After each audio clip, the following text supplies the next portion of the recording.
right, my friends. Welcome to our Know, Like, and Trust podcast series. My name is Russ Simon with Leadership Solutions. And today I've got joining me my buddy Dan Clapper. Now, Dan is a man of many passion plays, I guess. He's a man of many things that he can do. And we're going to focus on just one of those today. For those that are watching, you'll notice behind me on my monitor, he's got a newer book. How long's this book been out, Dan? About a year. Okay. And this one's called The Way Out of Stuck. And we're going to focus on that one. Although, if you check him out on Amazon with this book, you're going to find a previous one. Remind me of the title. That one goes along similar lines, Yeah. but more. What How was to that? master, yeah, how to master a career-defining skill in 90 Oh, days. yeah, that was the 90 days that was getting me, right? Career Yeah. defining skill. And so today we are going to jump in and we are going to get to know Dan a little bit more, find out what he likes about being in this space, helping people to get out of stuck. What does that look like? And then we are going to learn to trust him. He's going to share with us a little bit of value of what can we leave with today to make sure that we can get out of stuck, whether we're in it right now or we get into it later. What can we do? And he's going to bring a little value add from that. And then you can check out more through his book. Really quick and simple to grab on Amazon. One click, it's in your Kindle, or you can get the paperback and you're ready to go. So, Dan, let's start with just something maybe of interest about you to get to know you. What's something unique or something interesting about you? Oh, geez. There's a lot of fun stories there, but probably the most impactful one is actually what happened a couple of years ago. I look pretty healthy, right? 2 years ago, I'm walking into the grocery store pretty healthy, and I start sweating. I end up going to the urgent care. They put some things on me. I was in the middle of a heart attack. I had a 99% heart attack blockage. Ended up getting a stent put in. Recovered pretty well. Thought I was through it, and then a couple days later, I was not feeling. My head was hurting. They did a brain scan. My brain was bleeding. So I had a heart attack and a stroke within a week. And it was one of those things what they always say, like when the lights you see the light at the end of the tunnel. I came out of that like I am so there's so much more for me to give. And that's why I started a nonprofit. That's why I'm so passionate about my writing and so passionate about helping people. Because there was a moment where I might have not have been here again. Wow. Okay. How's recovery look right now then? Before we move Yes. on to how this kind of came from that, your nonprofit and this book came from that. How are you doing? So my cardiologist, my neurologist, everything's clear now. It was kind of like one of those once in a like they couldn't really figure out the why behind it. Not a typical heart attack or not a typical stroke. Um, but all my vitals, everything's looking great now. So why I'm here on this earth, I'm just going to continue to give. Wow. Okay. Well, we're glad you're here. Glad you're Yes, healthy. Looks like you're yes, thriving, not just surviving on this one. And yes. I didn't know this part of the story. It sounds like, correct me if I'm wrong, does that experience then bleed into where we're going next with the tell us what you're doing? Why do you like what you're doing? I- If so, Yeah, just tell us the story. Yeah, let's hear it. yeah. I think one of the things that really hits home for me, especially with AI and all the market changes and layoffs and everything going on, people's confidence is starting to take a hit. Like they a lot of my friends, even my own, like I, the job I'm doing now, is it going to be here in 3 months, like 6 months? So a lot of people are starting to question like where they are in their life, and this is a form of stuckness, right? Like I'm just unclear. I'm unclear what the next part of my story is. So coming out of that, it's like when sometimes it's a life impacting event where people get super clarity. You hear a lot of stories of when people have that life changing event where they get clarity. So some of us aren't going to have a heart attack or anything and get that clarity. So really the book was how do I help people have is like a moment of clarity and a moment to where we can get through this, overwhelmness or this inconsistentness to just start moving towards our dreams again. Wow. Now, is that based on a model, or how do you lay that out so that someone who doesn't have like this near death type experience and come to the light of clarity, how do you take someone who perhaps like me just feels like, ooh, there's so much that I just feel I'm like in the mud, I feel stuck like that, like, or I don't feel like I have that direction. Yeah, what do you do there to help someone like myself have that clarity to get out of stuck? Yeah. So, I mean, I got thousands of books and there's a lot of gurus out there. And I think there's a lot of models, right? Of like goal setting and dream boarding and all of these things. Really, where I wanted to get with this book is I just want very fast action. You can see it in the subtitle there, your next win in 10 minutes. So we'll get to the goal setting. We'll get to like designing your life. We'll get to a lot of the important work around your identity. But I just need you to start stacking some wins right now. And the way I look at it is what is something that will just start that momentum? In the next 10 minutes, what is something that starts that momentum, will make me feel a little bit good about myself? And the third piece, so momentum, something that makes me feel good about myself. And the third piece is I just need to capture proof of it, whether it's a screenshot or taking a little note in a notepad, like, wow, I just did that. Only 10 minutes, but I'm going to start tracking that. I just did that. So those wins become the evidence that helps someone then both have the proof and the motivation to keep on going. Tell me this, when we hear the adage, and I feel that it's true in my life and many of the people that I coach, that we say it's the start that stops most people, right? Yeah. So you're helping us to get that quick win start on this one to be able to do it. Are there any like anecdotal examples from either your life or the life of someone that you've helped through this process that you could share with us that illustrates maybe yeah, it was the start that was stopping me. And, once I just got started, then it's that little bit that once I get that proof and I can stack that proof and use the momentum to help with some of the motivation because we know motivation only lasts so long, right? But Yeah. momentum can keep going because we just keep doing, right? So, yeah, any story come to mind that you could share with us to illustrate that? Yeah. And what I'd love to call out here is we're actually already stacking proof every day. When we feel that bit of overwhelm, or we feel that unclearness, or we feel that stuckness, what are we stacking right now? We're stacking the Facebook scroll. We're stacking the alcohol. We're stacking the binge TV. We're stacking like we're actually already doing this. We're just not stacking it in the way we need towards where we want to go. So that's why we feel stuck. So what I always say is you're already doing it. We're just going to change the behavior from something that's kind of making you more stuck to things that are getting you less stuck. It's that simple redirect in the moment of like, oh, I'm just going to go sit on the couch now, or whatever it is, right? So, I mean, I just did last night with my son. I'm like, let's go for a walk around the block, 10 minutes. And we're walking around the block. I'm going to get tears in my eyes because it was so magical. Like he's a teenager, he's angsty, he's having some of these things. He started halfway around the block. He's like, I feel really good. And that's all. That's it. That's it. That's win number one. 10 minutes around the block. And I said, oh, that's great. What's the next thing we can do now to get to what's the next 10-minute thing we can do?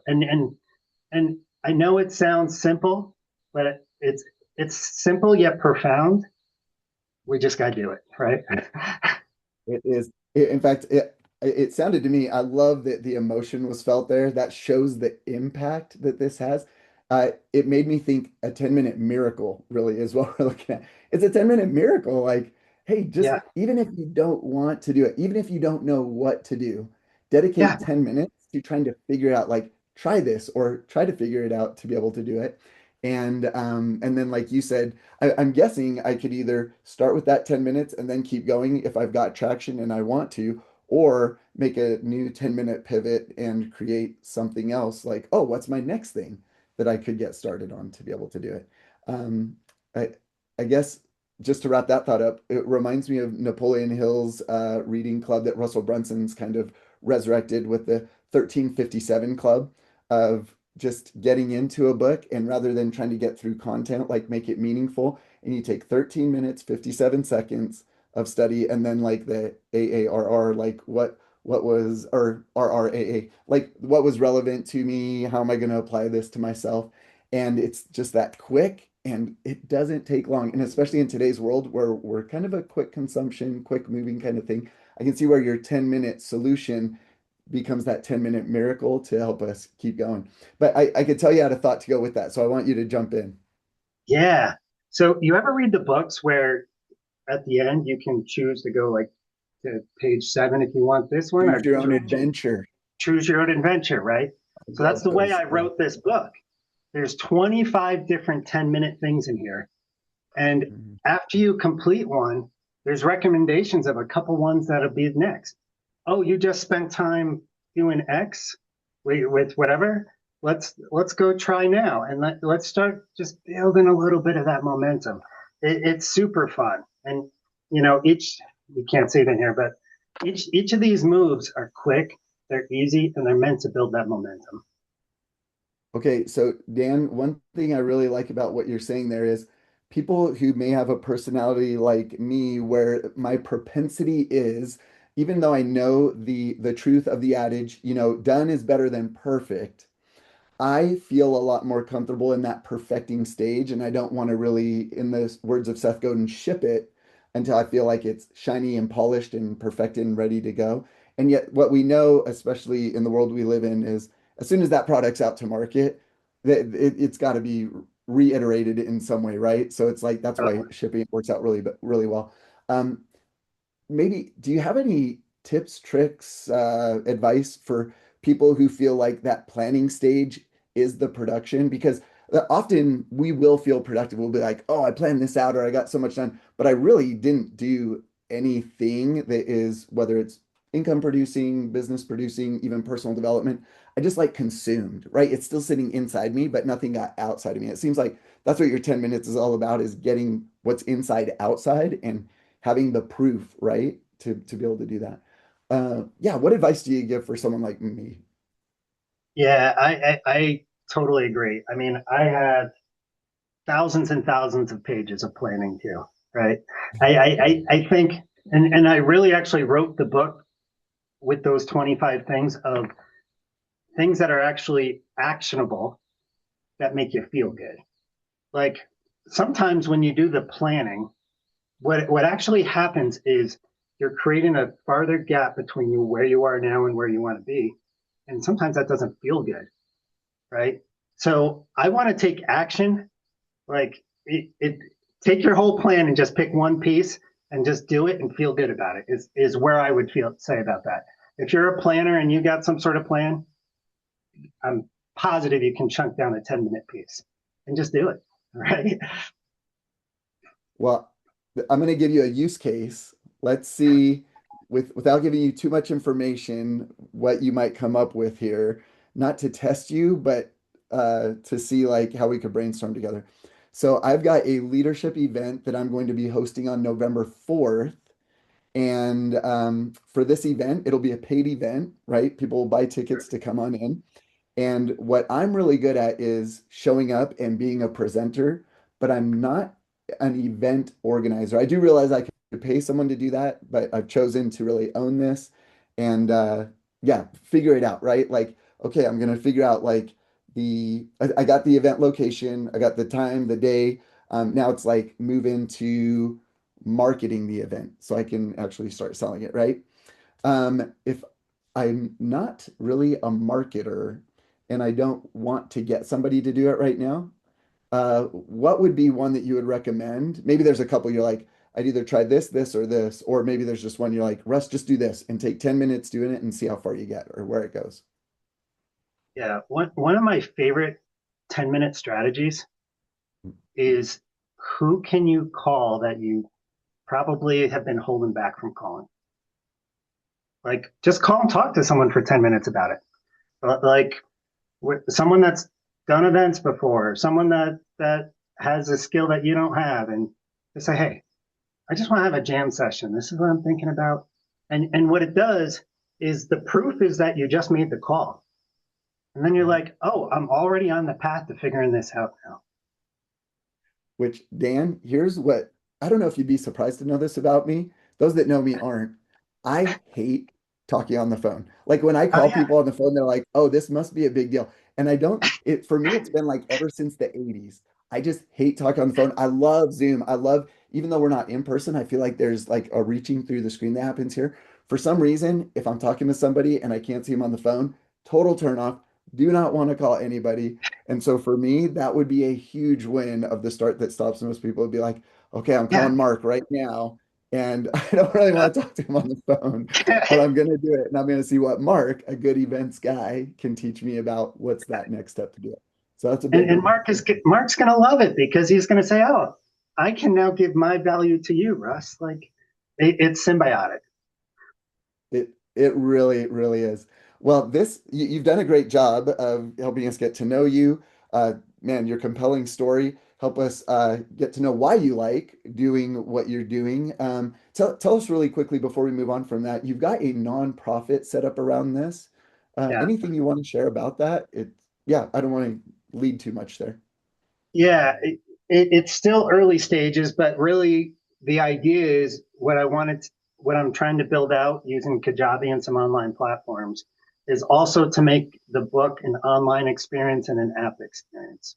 Imagine being stuck and going into an app and saying, man, I'm stuck. Let me just scroll through some 10-minute things I can do.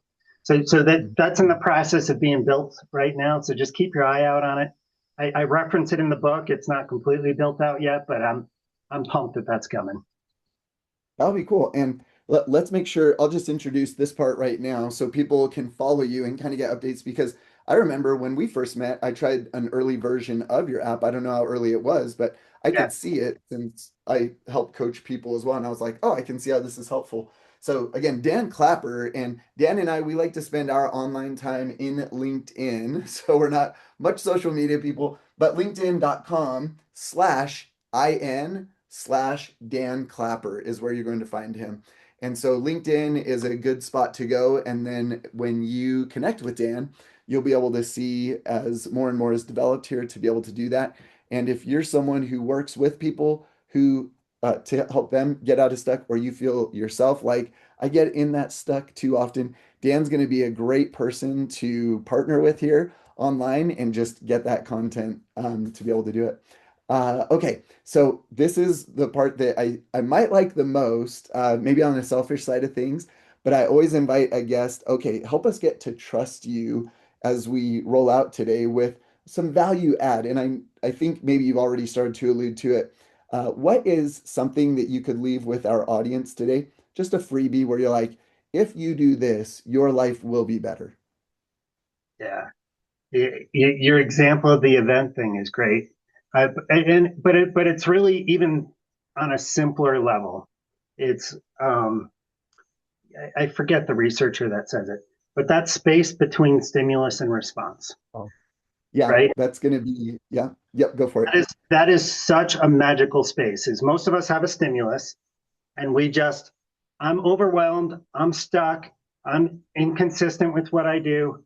I'm going to space, go sit on the couch, go drink a beer, go you know, go I don't know, like just do things that aren't good for my body or my health or whatever. In that moment, catch yourself and say, what is something I can do in 10 minutes or less? Maybe it takes 5 minutes. Maybe it takes 3 minutes. There's a pile of boxes in my garage. Maybe I just cut those up and put them in the recycling bin. That's that first stack of win. And once you get one, then it almost becomes a game. Like let me start stacking more stuff that makes me feel good. And then that stuckness, what you're doing is you're rewiring that space and you won't go to your vices anymore. Uh, yeah. And for me, I guess my vice sometimes is productivity, is I'm busy in the name of productivity, right? Like I get my high off being busy and I call it productive so I can feel good about it. And so often it's not. And it seems like one of the things that you've pointed out, help me if we need to make sure that this lands as well. When I see that proof, somehow it helps me cognitively if I record it some way or document it. Somehow I need to recognize it. Is that right? Yeah. So in my book, I just call it capturing the proof. A lot of Mm, times, it's just taking a screenshot of your with your phone, or taking a picture, or mhm. writing it down. Because why that's important is a day or two from now, you can go back to the your proof. You start building this proof bank, I call it. Is like, oh, I'm a little bit stuck, but I got a couple of things done. Now I'm gonna start stacking those proofs. That is really interesting. I was in a mastermind this morning. We were talking about marketing and helping an individual and talking about social proof, creating social proof for that individual in the space that they're in. And it seems like in a lot of ways, what we're doing is creating social proof for ourselves to be able to buy Yes, into ourselves to be able to do it. And so I really love that idea. Did you call it capturing proof? Is that what it yeah, was? yeah. Just capturing proof. Yep. Okay. I think that's going to be a big win for me to take from this interview today. And so I'm grateful for you to share that is capturing my proof in such a way that I create social proof for myself, especially in this event where I just feel Yeah, so out of my element, but I want to own it. There's some growth and development I need to get from that. And so I need yeah. to start. I can use the 10-minute miracle as I go through that 10-minute miracle. Sorry, I've rebranded it for myself there because I feel like it's a miracle thing you're giving me. It's okay. I'm gonna find the proof. And then I want to stack that proof to create a virtuous cycle or loop for myself to get back to and keep going through that. Well, Yeah. Dan, I want to get any concluding thoughts from you before we sign off today and say farewell to our audience. Yeah. So what happens is you start stacking this proof. And I've gotten friends that have read my book, and people that I don't even know that read my book and reach out to me. And they just feel so excited that they're finally going in the right direction. So what I say, and this is a world where I'm just in this start moment. Once you start stacking that proof and feeling good, find a good coach. Russ, you're great at this too, because once you start getting that momentum, like a coach or accountability partner or anything like that, this is where you start that acceleration curve. So And that's Dan, that's my that's my leave.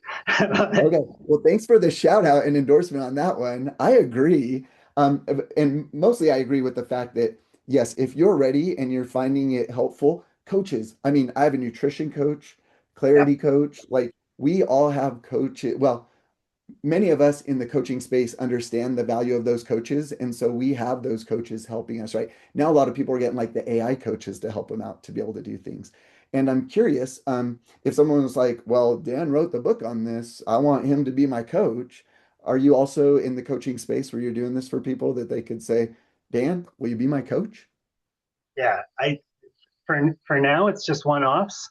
I don't have a formal program. I'm not charging people yet because of the nonprofit model. But I Yeah. think this is the direction that I'll be going, because I just get so passionate about this. And it's symbiotic because what I learned from coaching people now helps me be a better person myself. And now I can share that I can expand that impact. So good. Well, that you've helped us to see your heart behind the help that you're trying to give us here, which is really cool.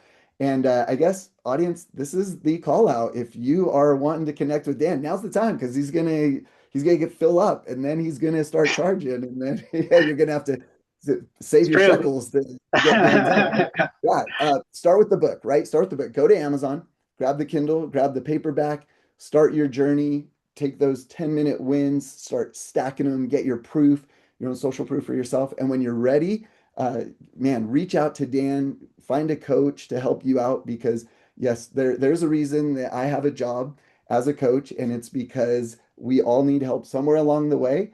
And once we're going, hey, we can keep going. You don't need a coach for life, but we're here to help you out. So, Dan, such a pleasure to have you on. Thank you so much for the help that you're providing to the world through your nonprofit, through your writing, through your heart to be able to do it. And so happy to have you with us today. Thank you, my friend.